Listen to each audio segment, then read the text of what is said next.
Howdy guys, this is Danny with Danny Aquatic coming to you from the fish room. Just a weekly update for the month. And here we have the 330 gallon South American tank, freshwater tank, and all these guys are doing just great. So this is one of my favorite tanks here, but everyone in here is favorite. So and let's swing over to the 550 gallon tank, and these guys are doing great as well. Just little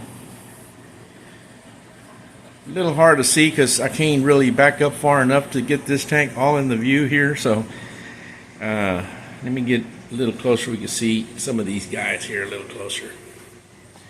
There's my black belt. It's a Nicaraguan, some silver dollars, and I love this black belt because it has like white blue eyes. And there's one of my firemouth, some Salvinis there in the back.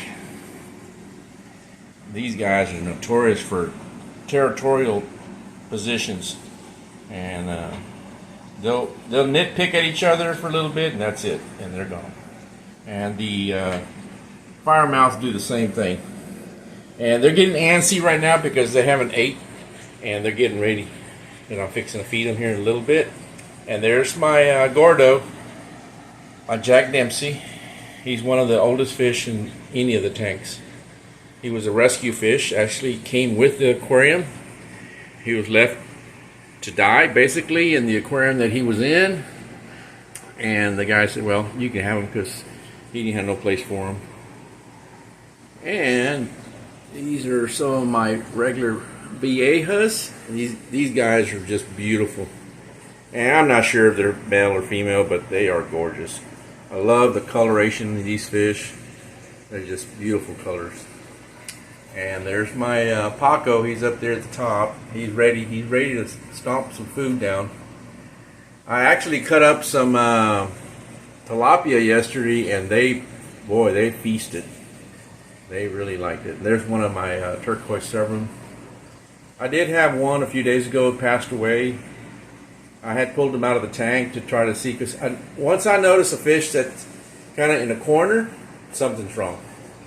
And so I tried to nurse him in one of my medical tanks, and I mean within 2 days he had passed. So it's kind of hard to tell in this tank because this tank is really populated. And I'm going to step back a little bit. Here's a better view of the tank here. This is the farthest corner that I can get to. But yeah, this is one great tank, 550 gallons. And DIY was one of my first tanks that I ever worked on and put together, and it came out wonderful. Let's swing over to the African Cichlid tank real quick. Let's see what this looks like. And this is the second DIY. This tank was actually a Marineland 265 gallon tank, and I couldn't get the seam to seal, but the frame on the bottom was broke, and there was no way to fix it because it kept pushing the glass out because the actual plastic framing was broke.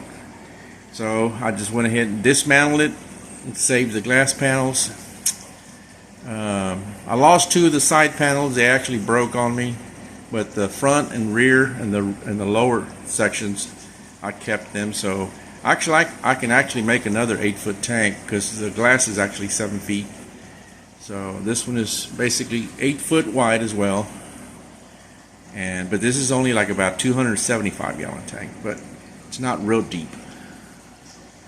Alrighty guys, let's swing into the new section of the fish room and let's check out the new tank.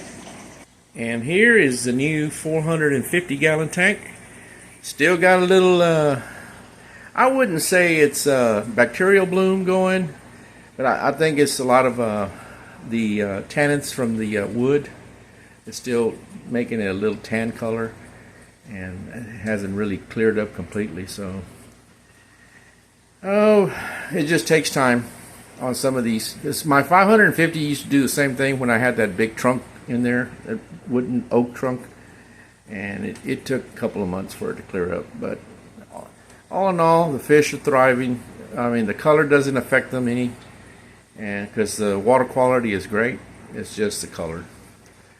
And the sump is working good. There's good bacteria in the tank and in the sump. So other than that, I have only a chocolate emerald cichlid, one electric blue acara, two warus. I have 3 torpedo barbs, and then I have 5 what are they, geophagus sphinai, and then I have 2 turquoise serums in this tank, and the one leaf fish, African leaf fish, or spotted leopard fish. There's so many different names for that poor thing. But all in all, these guys are doing great. So I'm going to probably be ordering a few more fish for this tank, and that'll probably be it, because once these guys, some of these will probably grow to a pretty good size.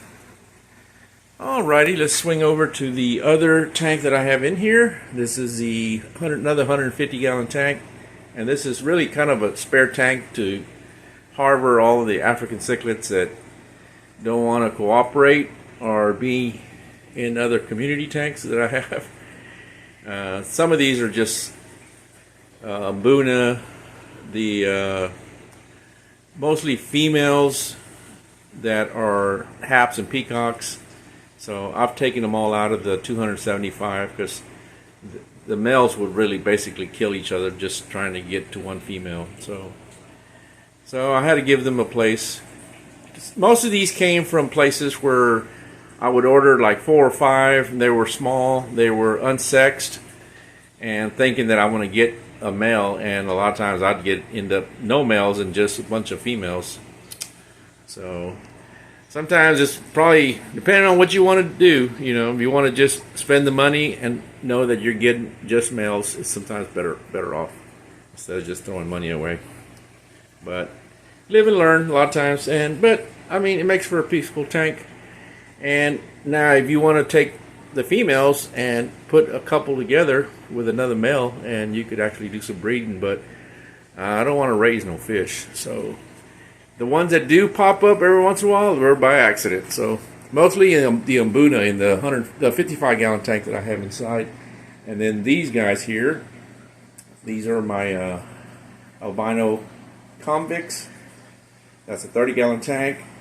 And then these guys here are just the regular convicts. And these guys just keep multiplying, and every once in a while you'll have 1 or 2 that'll survive.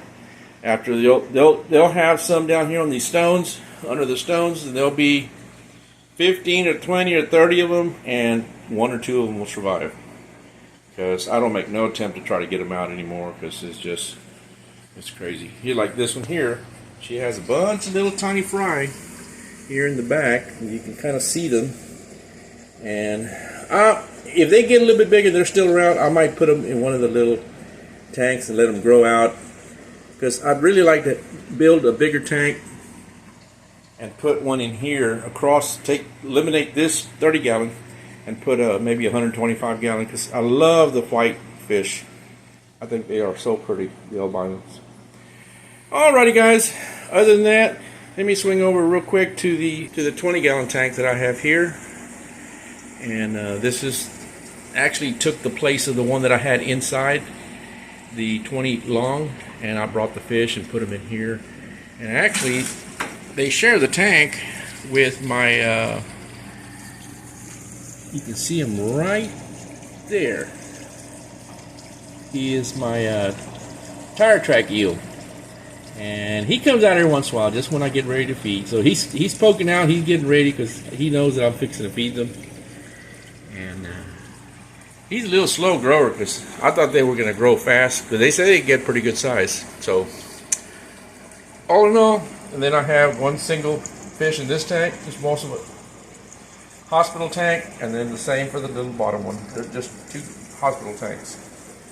Alrighty guys, I appreciate y'all joining me, and y'all have a wonderful and a blessed day, and we'll see you on another video. Y'all take care. Alright, bye.